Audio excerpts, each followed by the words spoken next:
और खरवार विद्रोह क्यों हुआ था? ठीक है, खरवार विद्रोह का क्या कारण था? देखिए उत्तर रांची और हजारीबाग क्षेत्र, ठीक है, कहाँ? झारखंड राज्य में हुए आदिवासी आंदोलन से प्रभावित होकर पलामू क्षेत्र में खरवार क्षेत्र के आदिवासियों ने विद्रोह कर दिया। ठीक है, तो पलामू क्षेत्र का लोग जब देखा कि रांची और हजारीबाग के जो आदिवासी है वो अंग्रेज के खिलाफ विद्रोह कर रहा है, लड़ाई लड़ रहा है, तो इन लोग को भी लगा कि हम लोग को भी करना चाहिए। ठीक है, उसके बाद ये लोग पलामू में किया, जिसका नाम हुआ खरवार विद्रोह। ठीक है, अगला देखिए प्रश्न 3, बिरसा मुंडा ने अपने अनुयायियों से क्या आह्वान किया? उनके आह्वान का क्या प्रभाव पड़ा? ठीक है, बिरसा मुंडा, जिसको कि बिरसा भगवान के नाम से भी जानते हैं, 1875, ठीक है, 15 नवंबर 1875 को उनका जन्म जब हुआ था उड़ीहातू नामक ग्राम में। ठीक है, तो और इनका मृत्यु कब हुआ? 1900 में। 25 साल तक जीवित रहा, लेकिन ऐसा काम किया जिससे कि लोग इसको भगवान मानने लगे। ठीक है, तो अपने अनुयायियों किसको कहते हैं? जो उसको मानने वाला होगा। ठीक है, जो उसका चेला होगा, चेला समझ रहे ना, जो उसको मानते हैं, सम्मान करते हैं, वो सभी उनका अनुयायी होंगे। ठीक है, से क्या आह्वान किया? आह्वान किया कहने का मतलब कि उनको क्या बताया और उनसे क्या अपेक्षाएं रखी। ठीक है, और उसका क्या प्रभाव पड़ा। जब लोगों को कुछ उपदेश देते हैं, बताते हैं, तो लोग उसको कितना मान रहे हैं। ठीक है, तो देखिए बिरसा मुंडा ने अपने अनुयायियों के सामने घोषणा की कि वे अपने गौरवपूर्ण अतीत को पुनर्जीवित करने का संकल्प लें। ठीक है, गौरवपूर्ण अतीत मतलब जो उसका पिछला इतिहास था कि एकदम मस्त खा पी के रहना है, किसी से कोई मतलब कोई द्वेष नहीं। ठीक है, किसी तरह की कोई टेंशन नहीं, तो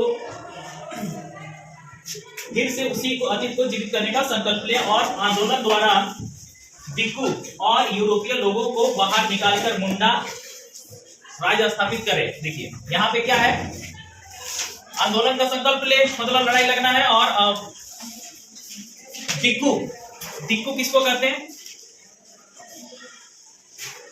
जो परेशान करने वाला लोग है। ठीक है, परेशान करता है, उस तरह के लोगों को बाहर निकालना है। यूरोपीय कौन है? अंग्रेज जो आया था। ठीक है, यूरोप महादेश से, तो उनको भी बाहर निकालकर मुंडा राज स्थापित करना है। ठीक है, बिरसा मुंडा ने काल्पनिक प्राचीन स्वर्ण युग लाने की घोषणा की। ठीक है, जहां किसी को कोई समस्या नहीं होगा, तथा स्वयं को देवता का देवदूत घोषित कर अपने अनुयायियों को विद्रोह के लिए प्रेरित किया। ठीक है, लोगों को कहा कि हमको भगवान भेजा है। देवदूत का मतलब क्या? भगवान के द्वारा भेजा गया। ठीक है, हमको भगवान भेजा है कि यहाँ के लोगों का मतलब उद्देश्य मतलब ज्ञान देना है, लोगों को उनका भलाई करना है। ठीक है, और लोग उनका बात को सुन के मानते भी थे, उनको अच्छा लगता था कि ये वास्तव में जो बोल रहा है सही बोल रहा है। ठीक है, और ये अंग्रेजों के खिलाफ विद्रोह के लिए प्रेरित की। ठीक है, अगला क्वेश्चन प्रश्न 4, कंपनी शासन के बाद आदिवासी इलाकों पर क्या प्रभाव पड़ा? ठीक है, देखिए कंपनी, अंग्रेज जो है तो वो कंपनी अपना स्थापित करते थे। कंपनी क्या था? एक तरह का छोटा दुकान था, दुकान को बड़ा सा फैक्ट्री बना दिया गया और आसपास के इलाके में वो अपना व्यापार करना शुरू कर दिया। ठीक है, अब कंपनी बोलने से तुम लोग समझ में आ ही जाएगा, बहुत सारा कंपनी है। ठीक है, तो उसका व्यापार हम लोग के आसपास ही नहीं होता है, बहुत दूर दराज तक भी होता है, विदेशों में भी होता है। ठीक है, तो धीरे धीरे करके ये लोग अपना मतलब व्यापार को फैलाता और क्या होता है, देखो कहीं भी आज जमशेदपुर टाटा नगर के नाम से जाना जाता है। जमशेदजी टाटा एक आदमी जो उद्योगपति हुआ, ठीक है, वो वहां पर कंपनी लगाया, आसपास के इलाकों को खरीद लिया, पूरे जमशेदपुर को खरीद लिया, है ना। लेकिन उससे पहले क्या था? एक आदिवासी गांव, आज भी वो आसपास का जितना भी एरिया है सब आदिवासी एरिया है, लेकिन बाहर से लोग आते गया और बाहरी लोग वहां पे भर गया, है ना। ऐसा हर एक जगह का किस्सा, हर जगह, यही का नहीं, हर जगह का किस्सा ही है कि बड़ा शहर जो बनता है, देखो किसी ने मतलब कंपनी वगैरह कुछ लगता है तो उसमें क्या होता है कि बाहर से लोग आते हैं और यहाँ पे जमीन खरीद के वो लोग घर बना लेते हैं, बाजार। ठीक है, तो उनका क्या प्रभाव पड़ा बोल रहा है। ठीक है, अब देखो बाहर से इस तरह से मतलब क्या, पहले तो आराम से जंगल में शिकार कर रहे हैं, खा रहे हैं, पी रहे हैं। ठीक है, हम लोग को धरती से जीवित रहने के लिए सारा कुछ मिलता है, फल फूल सब कुछ मिल जाता है, साग पात सब मिल जाता है कि नहीं। मांस मछली सब हम लोग को खरीदना भी नहीं पड़ेगा, हम लोग नदी में बहुत सारा मछली पड़ा हुआ है कि नहीं। जंगल में बहुत सारे जानवर है, पक्षी है जिसको हम लोग खा सकते हैं, है ना, खरीदने की कोई जरूरत नहीं है। बहुत सारा मतलब जैसे हम लोग डॉक्टर के पास जाते हैं तो उसका इलाज भी हम लोग खुद कर सकते हैं, जंगल से बहुत तरह का जड़ी बूटी मिल जाता है कि नहीं। लेकिन ये कंपनी आ जाता है, वो कुछ अलग तरह का, जैसे देखे ही हो मुड़ी घर में बनाते हैं, लेकिन उसी मुड़ी को कुछ मसाला डाल देता है, दाल मुड़ी बन के उसको बेचता है थोड़ा थोड़ा, है ना, 5-10 रुपया में। तो क्या है कि उसको बस थोड़ा मॉडिफाई कर दिया, एक आलू को काटता है, एक आलू का दाम कितना होगा, 50 पैसा 1 रुपया होगा, लेकिन उसी को हम लोग चिप्स के नाम पे 10 रुपया 20 रुपया में खरीद लेते हैं, है कि नहीं। तो एक तरह से बुड़बक बना रहा है हम लोग को। एक तो देखो मसाला कब का छना हुआ कब का बना हुआ रहता है, शरीर को खराब कर सकता है, लेकिन हम लोग तुरंत अगर जैसे बना के खाते हैं तो उसका हम लोग को सही लाभ मिलता है, उसका सही फायदा मिलता है हम लोग शरीर को। लेकिन पुराना जितना बासी खाएंगे वो शरीर को नुकसान भी पहुंचाएंगे, लेकिन खाते हैं, स्वाद लगता है जो, है ना। थोड़ी जो भी है। तो कंपनी शासन के बाद आदिवासी इलाकों पर क्या प्रभाव पड़ा, ठीक है, उत्तर देखिए। कंपनी शासन के दौरान आदिवासी देश की मुख्य सामाजिक जीवन धारा का अंग बनने लगे थे। कहने का मतलब है कि पहले जो आदिवासी थे वो आसपास की दुनिया से उनको ज्यादा कोई मतलब नहीं था, बस कहने का मतलब है कि बस खाना मिलना चाहिए, है ना, वही काफी है।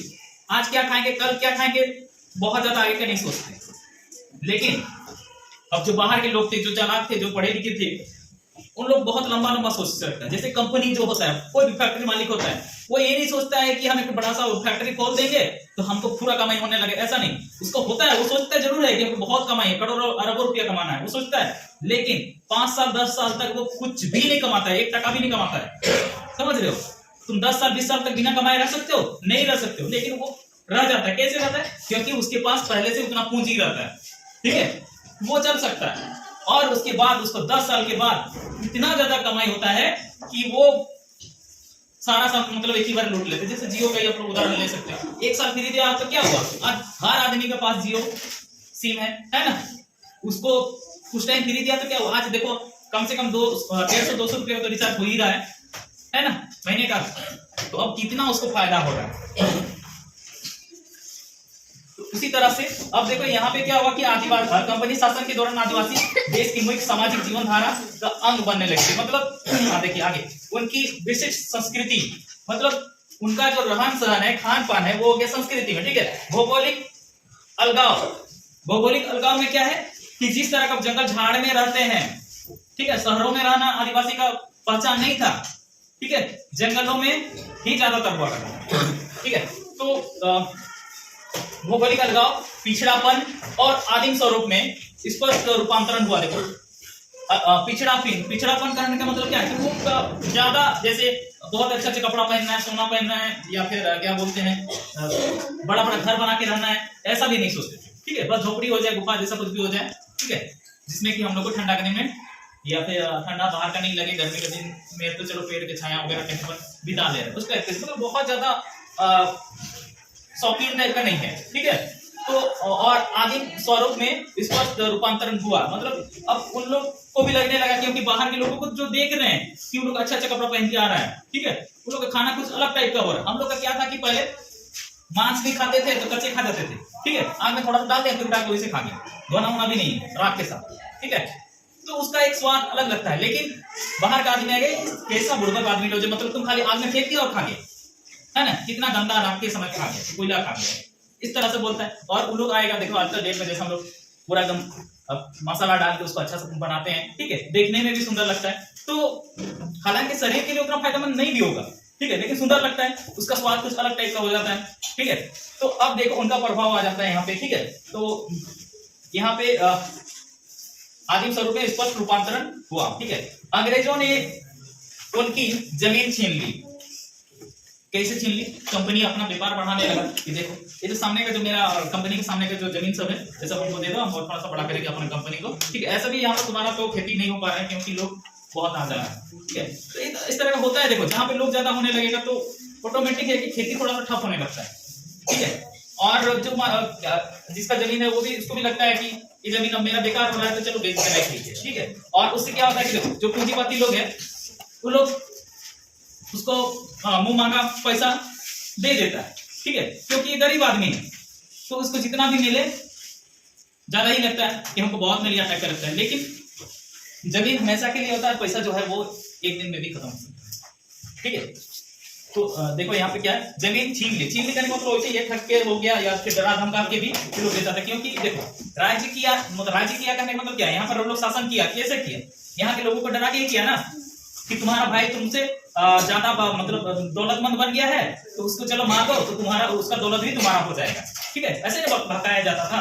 फिर उसको वो अच्छा हाँ ठीक बोल रहे हो, वो मेरा बड़ा भैया था, वो हमको छोटा समझ के हमको कम दिया, चलो मार देते हैं, ठीक है, इसको मार देगा, फिर इसको भी खत्म कर दे, है ना।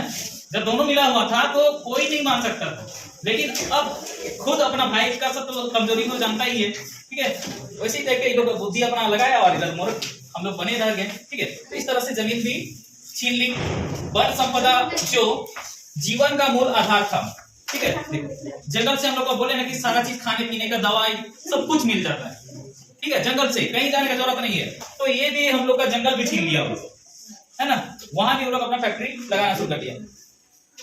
आदिवासी अपनी जमीन खोकर कृषि और औद्योगिक मजदूर के रूप में देश के विभिन्न भागों में चले गए। देखो आदिवासी अपनी जमीन खोकर, क्योंकि अंग्रेज अब छीन लिया चाहे खरीद लिया जो भी किया, कृषि और औद्योगिक मजदूर के रूप में देश के विभिन्न भागों में चले गए, क्योंकि अब जहां से उनका खाना पीना चलता था, मतलब अब जंगल नहीं रहा, खेत नहीं रहा, तो खाएगा क्या, है ना, खाने के लिए तो उसको भी भटकना पड़ेगा। तो अब एक बोला कि नहीं तुम भटको नहीं, जैसे बहुत जगह का ऐसा ही नियम है कि कहीं कंपनी खुलता है तो बोलता है कि तुम लोग को कहीं जाने की जरूरत नहीं है, तुम लोग को नौकरी मिल जाएगा कंपनी में, है ना, कंपनी नौकरी भी देता है, लेकिन जो आराम की जिंदगी पहले लोग जी रहे थे उस तरह की जिंदगी नहीं होता। हालांकि भले मान लेते हैं कि चलो पहले एक तुम्हारा छोटा सा घर होता था झोपड़ी जैसा, अब तुमको छोटा मोटा बिल्डिंग दे दिया गया, लेकिन पहले जितना आराम से तुम नाचते गाते रहता था, अब तुम्हारे पास नाचने गाने का फुर्सत भी नहीं रहा, ठीक है। तो ये सब चीज में काफी प्रभाव आ गया, ठीक है, किसी को अच्छा लगेगा किसी को बुरा भी लगेगा सारा बात, लेकिन हकीकत यही है।